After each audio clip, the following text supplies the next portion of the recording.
Kanalımdan herkese selamlar, sevgiler. Bugün sizlere mayasız kıyır kıyır bir poğaça tarifi vereceğim. Hemen tarife geçelim. 100 gram odasında bekletilmiş margarin veya tereyağının üzerine 1 su bardağı sıvı yağ ekleyelim. Su bardağı ölçüm klasikti. 200 milimlikti yani. 4 yemek kaşığı yoğurt ekliyorum. Sulu bir yoğurttu benimkisi. Hangisi varsa onu kullanabilirsiniz. 2 yumurtanın sarısını üzeri için ayırdım. Aklarını da içerisi için ekliyorum.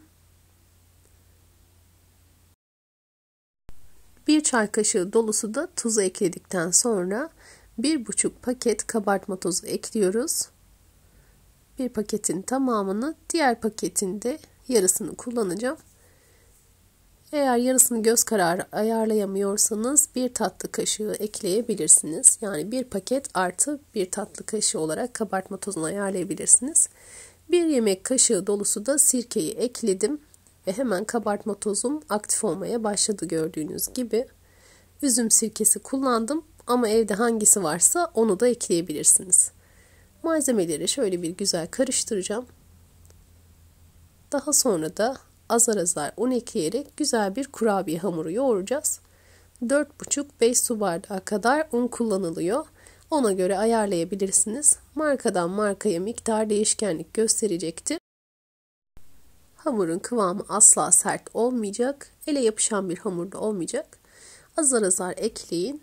Hamur elinizden kurtulduğu an, kolayca toparlayabildiğiniz an un eklemesi yapmayı kesmelisiniz. Aynen bu kıvamda olduğunda artık daha fazla un eklememelisiniz. Şöyle kıvamını görebiliyorsunuz. Yumuşacık pamuk gibi bir hamur yoğurduk. Hiç bekletmiyoruz. Zaten mayasız bir hamur, kabartma tozu kullandık. Hemen şeklini veriyoruz. Arzu ettiğiniz şekilde hazırlayabilirsiniz. İçerisine süzme peynir koydum. Arzu ettiğiniz peyniri ekleyebilirsiniz. Evinizde ne varsa artan kalan peynirleri de bu poğaçada değerlendirebilirsiniz. Dilerseniz peynirinizi maydanozlu veya dereotlu da seviyorsanız hazırlayabilirsiniz. Damak zevkinize göre, evdeki imkanlara göre hazırlayın. Tam bir tepsi dolusu poğaça elde ediyoruz. Hazırladığınız poğaçaları yağlı kağıt serili veya yağlanmış fırın tepsisine yerleştirin. Bu poğaçayı acil durumlar için yapabilirsiniz. Buzluğunuza da koyabilirsiniz. Dilerseniz hemen misafir gelmeden 5-10 dakika önce hazırlayıp fırına atıp pişirin. Çok kısa sürede gerçekten de hazır oluyor. Yapması gördüğünüz gibi çok basit. 5 dakikada hamuru yoğurun. 5 dakikada da şeklini verin. 10 dakikada poğaçanız fırına girmeye hazır hale geliyor.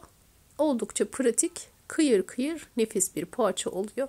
Dilerseniz pişirdikten sonra da buzluğa koyabilirsiniz. Pişsin, soğusun, buzdolabı poşetlerine yerleştirin. O şekilde de hazırlayabilirsiniz. Misafir geldiğinde de buzdolabından çıkartın. Bir yarım saat odasında bekledikten sonra zaten hemen kıyır kıyır haline geri dönecektir. İlk günkü gibi tazecik poğaçalarınız olacaktır.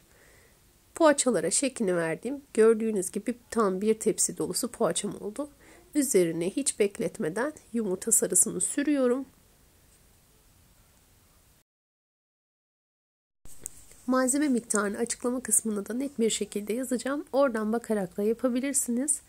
Verdiğim ölçüleri riayet ederek yaptığınızda böyle bir tepsi dolusu kıyır kıyır nefis bir poğaçanız olacaktır. Herkes tarif isteyecek. Bundan emin olabilirsiniz. Gerçekten de çok seviliyor. Çatalla bu şekilde çizikler atarak da şeklini veriyorum. Arzu ettiğiniz gibi poğaçanızı süsleyip fırına gönderebilirsiniz. Bu arada fırınımı da 200 dereceye ayarladım. Alt üst ayar olacak şekilde ayarladım. Isınıyor. Ben de üzerine çörek otunu serpiştiriyorum. Dilerseniz susam veya haşhaş da serpiştirebilirsiniz. Damak zevkinize göre poğaçalarınızı ayarlayabilirsiniz. Poğaçalarımızı artık fırına gönderebiliriz. Gerçekten de enfes bir şekilde pişti, kızardılar. Şöyle sizlere iç dokusunu da gösterirken veda etmek istiyorum. Bu kıyır kıyır poğaça tarifini izlediğiniz için çok teşekkür ediyorum. Kanalıma abone değilseniz abone olmayı, yorum ve beğeniyle de destek olmayı unutmayınız. Bir sonraki tarifte görüşmek üzere. Allah'a emanet olun. Hoşça kalın.